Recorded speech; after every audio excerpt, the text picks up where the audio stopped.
Very good morning once again. I stand on the protocols that have been shared this morning. So I will be your panel chair this morning discussing cutting-edge exploration and innovation resource mobilization for unlocking critical and strategic minerals in this dear republic of ours, right? So just to give you a bit of a brief, with the global green transition driving high demand in critical minerals, such as your copper, nickels, cobalt, and manganese, and with significant deposits identified in Botswana, this dear republic, the country is strategically positioning itself, right, to become a key player in the global supply chain. How is Botswana leveraging this opportunity to strengthen its role in the critical minerals sector? What funding models and resource mobilization instruments are available to accelerate exploration and advanced mining projects targeting these strategic resources? As mentioned, I'll be your moderator for today. My name is Thuso Tseetse, and I've been tasked with managing global corporates at Absa Bank, Botswana. In my panel this morning, we've got Burgess, Executive Country Head in Botswana for Sandfire Resources. We've got Puso Akanyang. We have Puso Akanyang, Director of Science, Botswana Geoscience Institute. And allow me to say this, we've got the diamond amidst copper in the room. Ordinarily in English language, you say the rose amongst the thorns. We've got Tebogo Giddie, a colleague and our corporate director from Absa Bank, Botswana. Johnny Tsutledi, Acting Chief Technical Officer, Minerals Development Company, Botswana. And my dear friend Lucas Abramwis, Chief Operating Officer, New Group. New Group is 100% shareholder to the Tati mine, formerly Tati mine. In our panel today, we've got at least 20% female representation. I know we're just about the required standard as per Brandon's statement earlier on, but I think in the next coming session, Future of Mining 3.0 next year, will ensure that we balance out this panel, right? So I think the first question for the day will go to Burgess, right? Dale, Sandfire has successfully explored the Kalahari copper belt, establishing a mining operation that is positively impacting the local communities and contributing to the nation's economy, right? Entirely funded through private capital, please give us some key learnings and challenges that you faced when developing this Motheo copper project. Yeah, obviously, as Brenton mentioned earlier, a lot of the construction for the Motheo mine was under COVID restrictions, which was very challenging. So I think a key aspect of how the mine was delivered successfully was how we handled the logistics and the procurement side of things during that challenging period. Obviously, crossing borders during that period was either non-existent or very challenging. So we had a very strong logistics team. Our project team managed that very well. But it was just the beginning, obviously. And I think our isolation or the tyranny of distance where our mine is located just made it incredibly important for us to manage that logistical side of the operation. I think some key learnings for us, I think the greatest element to our success was understanding the geology.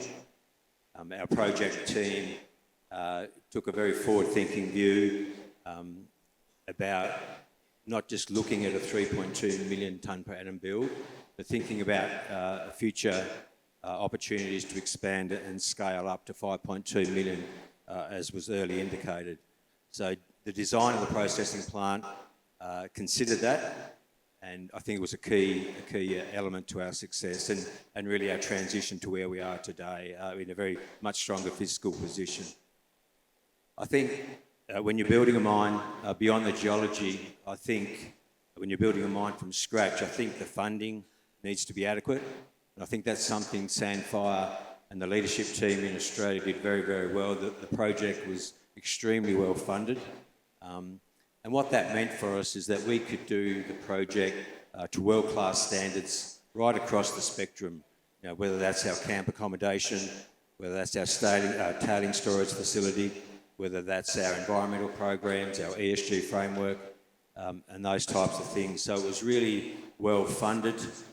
We didn't have to compromise, and I think that really speaks well for what the end result turned out to be for Mateo.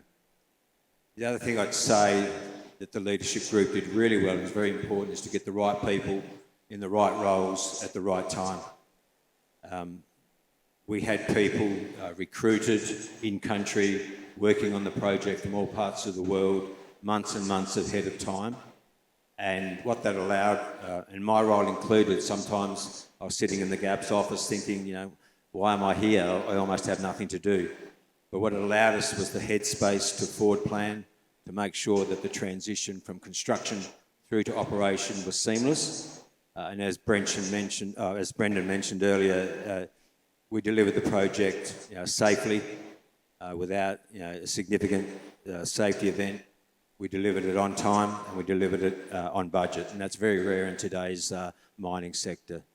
So I think they were the key learnings for us. It starts with the geology though, and right today we are reaping the benefits of having that innate understanding of the Kalahari, and in particular the ore bodies that are contained within our mining licences. All right. Congratulations on delivering the project on time and on budget. So to my dear friend Puso, we are told that the Kalahari Copper Belt is one of the most prospective exploration regions in the world, right? Please unpack this region's potential in being a major player in the global critical minerals supply chain, right? So I've explored the cadre system, which is powered by a BGI. It's quite fascinating on just showing the layout of the resources we have in country. So please, if you can just walk us through that, sir. Thank you, Mr. Moderator.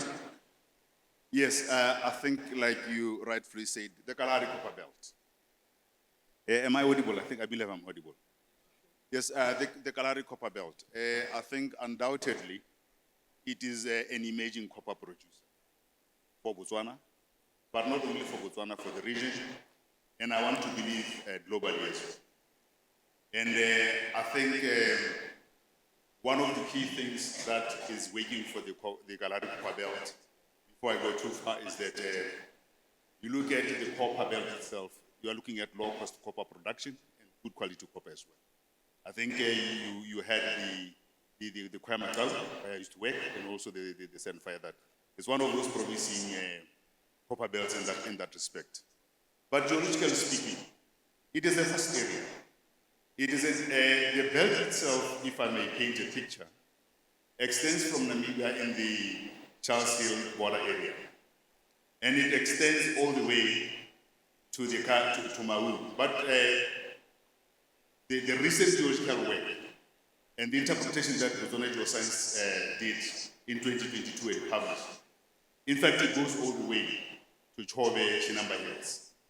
It is a belt that we believe that it's more than 1,000 to 1,500 kilometers in length of prospective copper horizon, and it's folded, so the width of that is almost 150 meters thick as well. So you've got a belt that is way over 7,000 square kilometers. That's highly prospective.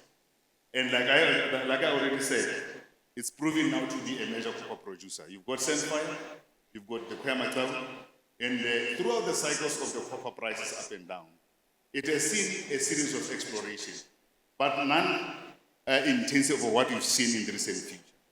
Currently, the belt is tightly tied down with exploration activities. You've got copper and silver combination of metals produced in that area.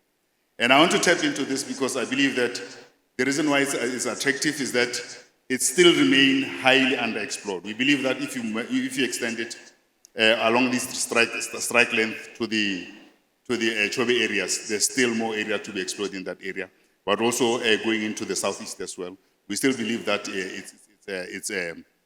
it's highly prospective as well. BGI, even though I'll talk to that a little bit later, recently completed some geophysical work that now sort of now accentuates and clearly defines it between the Charles Hill and the Hansi area. And if you look at the map, that is one area that hasn't seen a lot of exploration in recent years. But now we are completing that work. We have clearly defined it better than it has been in the past, and we believe that we will see a jump in exploration activities in that space as well. So that's the Kalahari Copper Belt for you. Low cost, high quality, is still being prospective as we speak right now. Absolutely. Thank you, Puso, for that. Continue doing the good work at BGI, right? So I'm alive to the fact that between the two already existing copper assets, there's some explorations taking place in that area. Now moving on to Tebogo, Tebi. Is there scope for blended finance, green bonds, or ESG-linked investment products to fund mineral exploration, especially those aligned with energy transition? Thanks, Thuso, and good morning. I think energy transition always has appetite for the most part because energy transition is a response to a specific commodity that probably has carbon emissions that needs to largely be reduced, but we also recognize that the transition is not always easy. It requires funding, it requires expertise.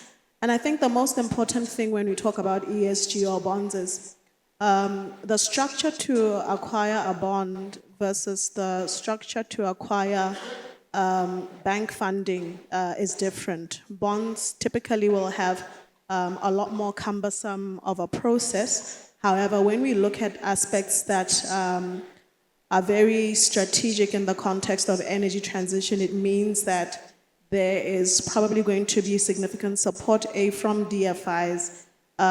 We have impact investors, as we've seen in the country. I think one other thing that we must qualify as banks is in the course to make sure that we change or we inform our clients and we move away from traditional funding measures.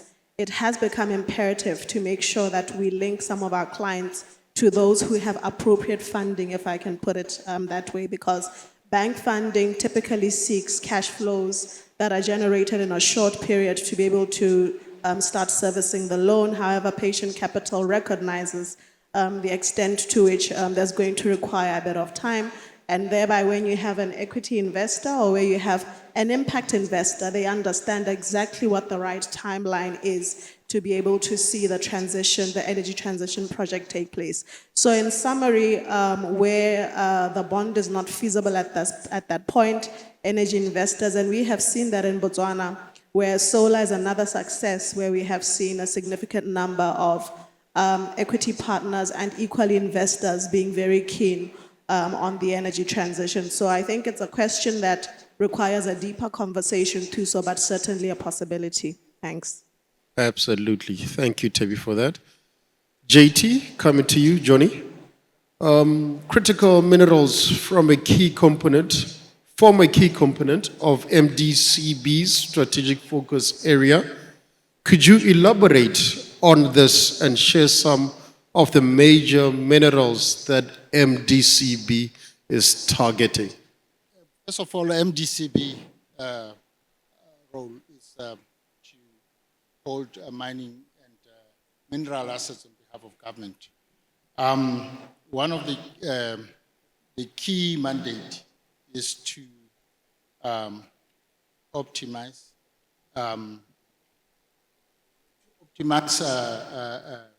mining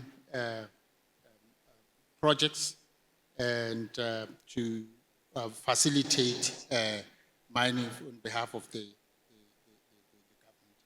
government. One of the areas that we are looking at is to look at diversification of our portfolio, which is heavily on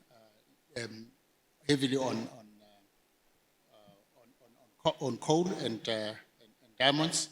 And one of the key things that we are looking at in terms of diversification of our portfolio is to focus on critical minerals. In 2022-2023, we looked at, we did a market study focusing on critical minerals, and we found that the country is heavily endowed in critical minerals across the country. The key focus was in the Hansi copper belt, but we've also seen some other areas similarly which are heavy on that, including the area around Pigwe area, in the Limpopo belt. We also looked at Matsitama Schist belt and other areas. What the key for MDCB is to diversify the current portfolio that we have, which is heavily on diamonds and copper, and that focus focusing on critical minerals will give us leverage in terms of diversification of our portfolio. All right, thanks, Johnny. I think if I got you well, you were focused on the Kalahari belt, but now there are other resources and other areas that you're looking to venture into. I think this is a diversification that MDCB is undergoing, right? So, Lucas, NIA Group has recently acquired certain assets of Tati Nickel Mining Company. Could you tell us more about New Group, the nature of this transaction, and what motivated your investment in Botswana? Thank you, Thuso. So New Group we're an international investment group with offices in London, Berlin, and Monaco, and now establishing a presence in the US.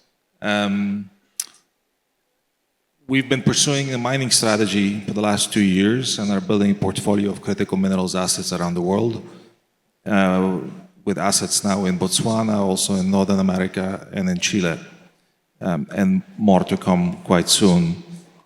So we're not single commodity focused like Sandfire is. We're looking at a broader basket of critical minerals. Our corporate DNA is in special situations investing, and that's sort of the DNA that we're bringing to the mining sector, which really has two implications.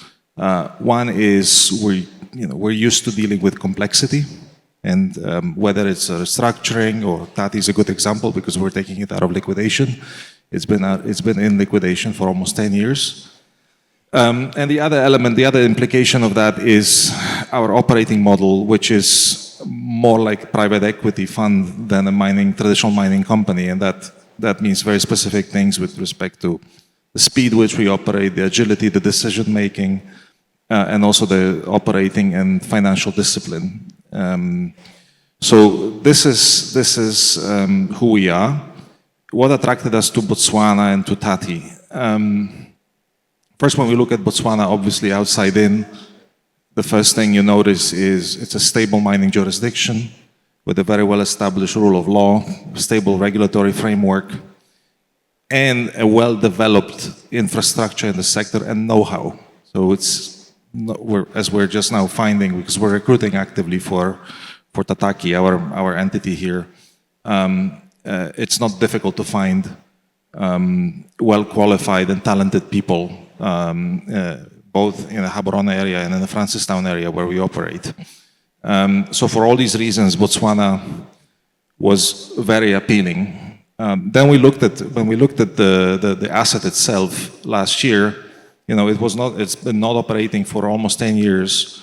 But we were impressed when we toured the site and started looking at historical data. We were just impressed at how well it's been preserved, which is also testament to the local culture, systems, and commitment of the people that have been looking after this asset while it's been not operating. So this was our first investment. Tati is our first investment in Africa, and we thought this was a perfect entry point. All right. Thanks, Lucas. So we are a very politically stable country, and I think that's what's driven your investments into this country. Dale, what cutting-edge technologies, methodologies is Sandfire utilizing to enhance the discovery and efficient extraction of critical minerals in Botswana?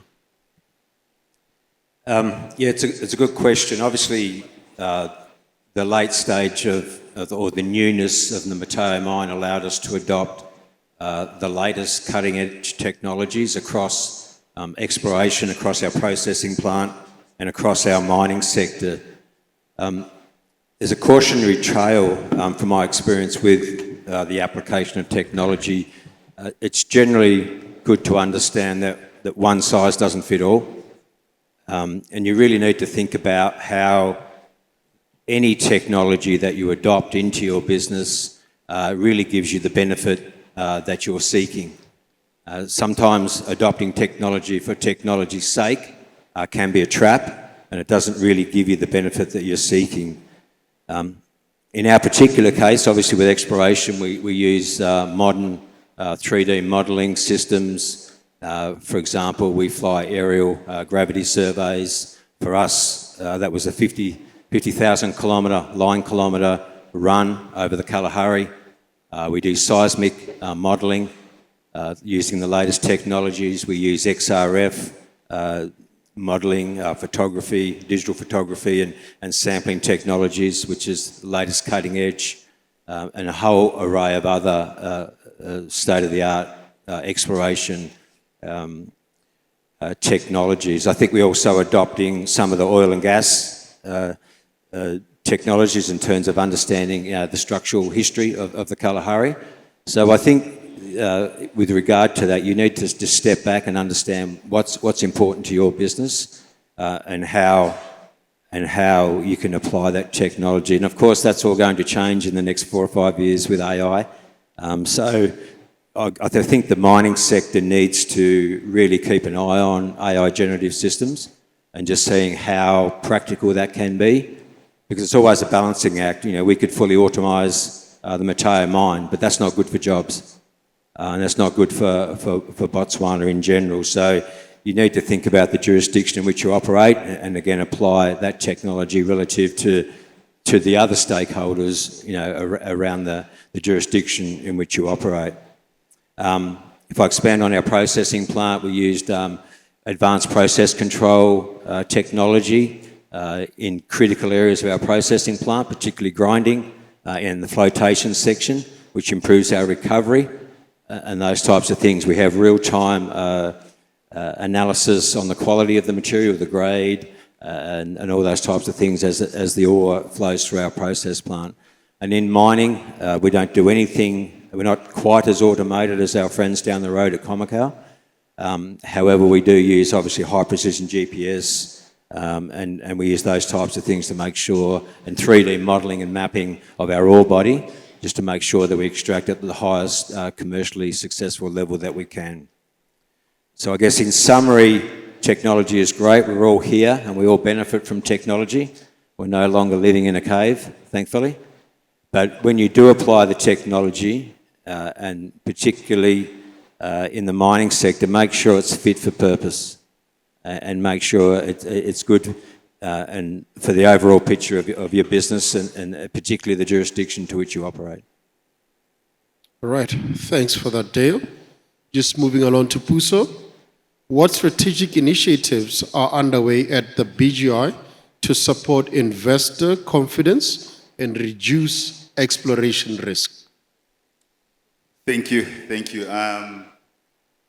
Let me answer that one by first starting with the BGI mandate as it was given by the act that established us. The mandate is simple. We have to promote the search for minerals in Botswana, using technology, using all systems that is available and the science that is available to us. And as such, and the other mandate is to be custodians of geoscience information. These are two critical aspects that the investor is looking for. So within our mandate, what we have actually done in our strategic periods, we have said we want to improve the prospectivity of Botswana. And what does that mean? It means that not only should we become the best in making sure that we acquire geoscientific data, we manage it, and we make it available to the public so that investment decisions can be made. So that is one key aspect that is that's quite important. We've got various projects that are actually driving this mandate area and this strategic area. The other aspect that is quite key and important is to ensure that each and every square kilometer of Botswana is covered with critical geoscience data sets. Your geophysics, your geochemistry, your geology. And I'm quite happy to say that most of these programs, though internally we've measured them, we have seen that the geological coverage, 1 in 125,000, 1 in 250,000 geological coverage, that is quite key and central to investment decisions. We have seen the coverage improve from almost 50-60% before 2022, and we completed a project that bumped that up to almost 80% of the country being covered with that, and even produced a national map of Botswana.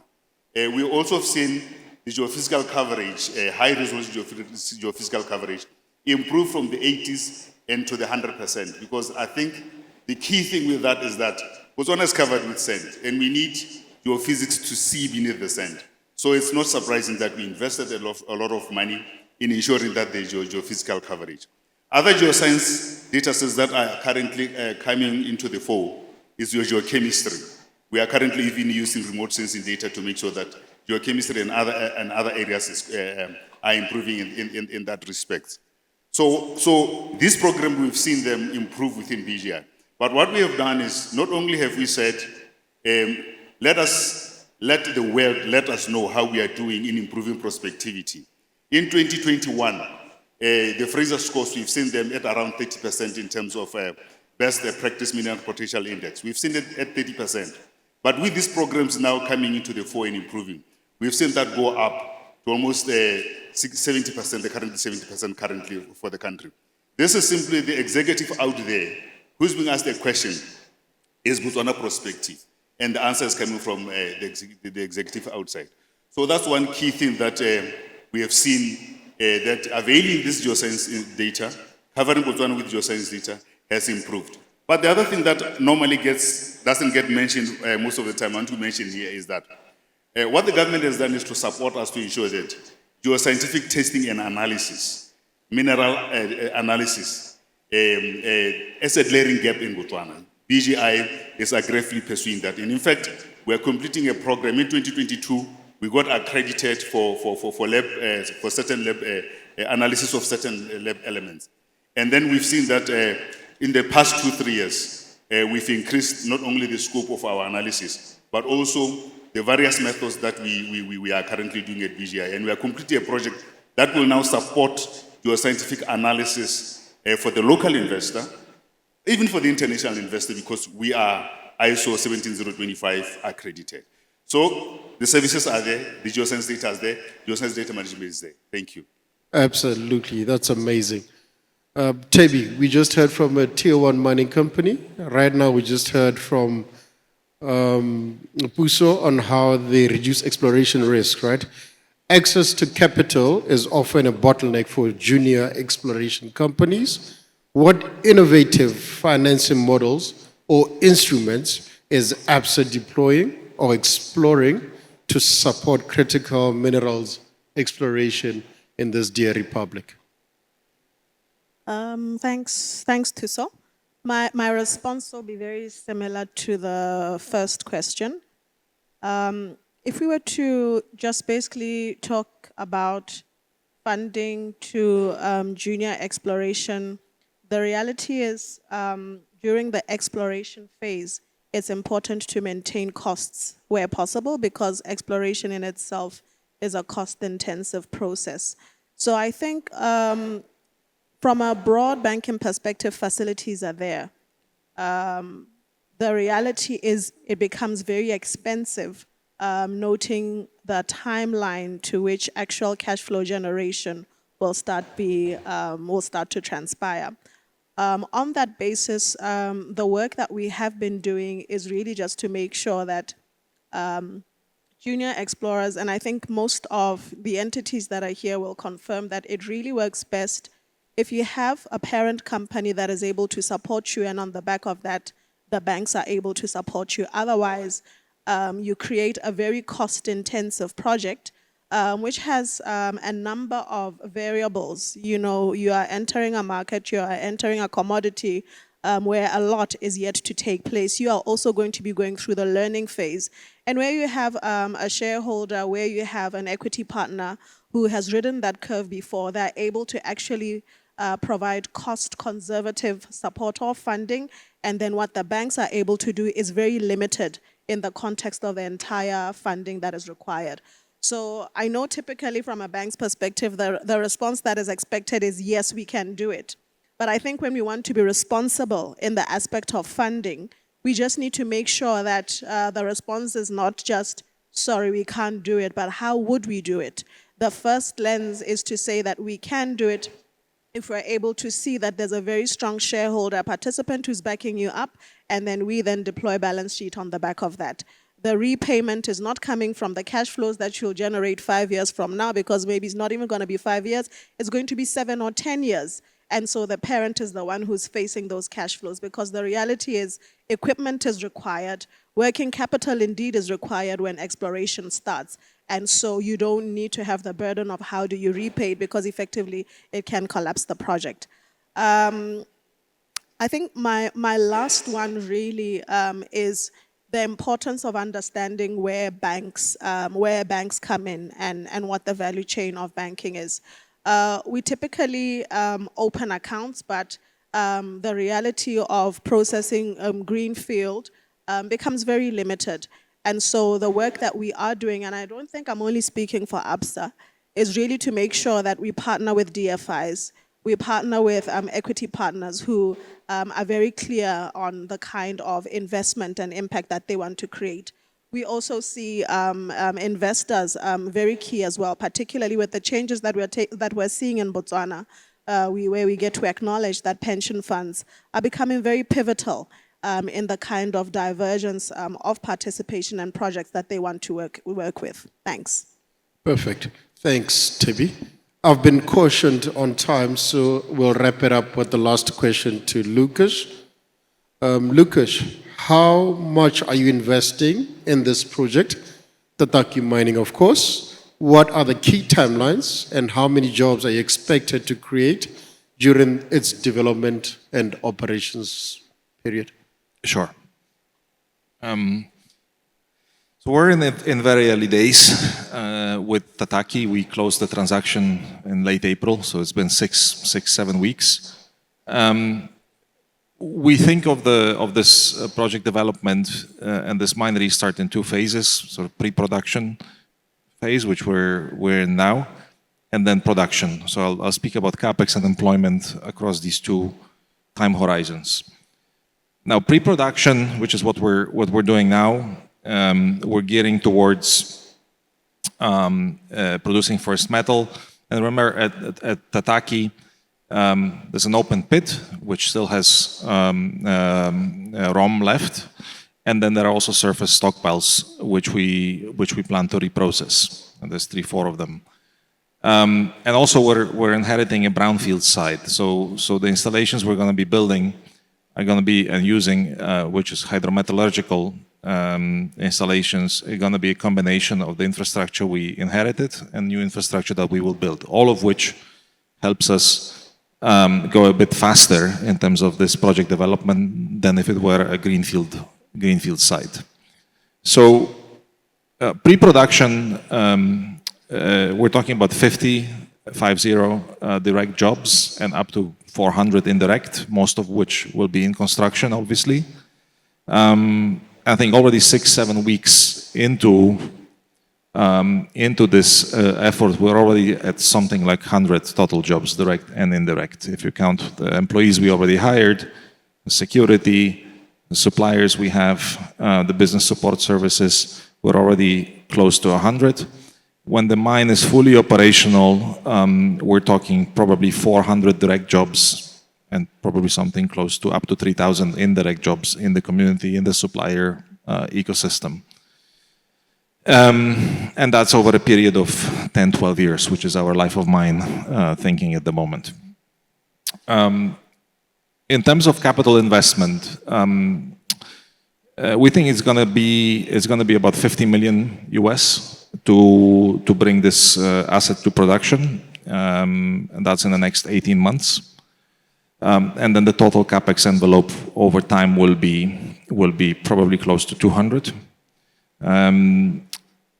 Now the figures would have been a lot higher had it been a greenfield site, but we have, as I said, a lot of infrastructure.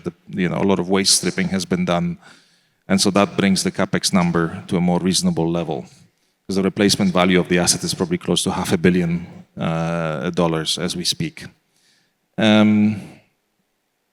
Yeah, I think that's the plan, and we're pushing super hard to be in production next year. All right. Thank you all. So I think this concludes our panel discussion this morning. We had a series of questions here to ask, but however, the panelists are available during our networking session for this evening. Since Penya Moroka is not here, I believe Diri Mugende, you will give drinks are on you, right? Because there was a commitment made yesterday. I thank you, our panelists, for today's discussions. And thank you, Thuso. Thank you, dear panelists. Please, just a moment to take a picture, a group picture of this historic moment. Yes, your best smiles and your best sides. You can ask Tebi for tips in terms of how to angle yourself for a great picture. Ladies and gentlemen, let's give them a huge round of applause.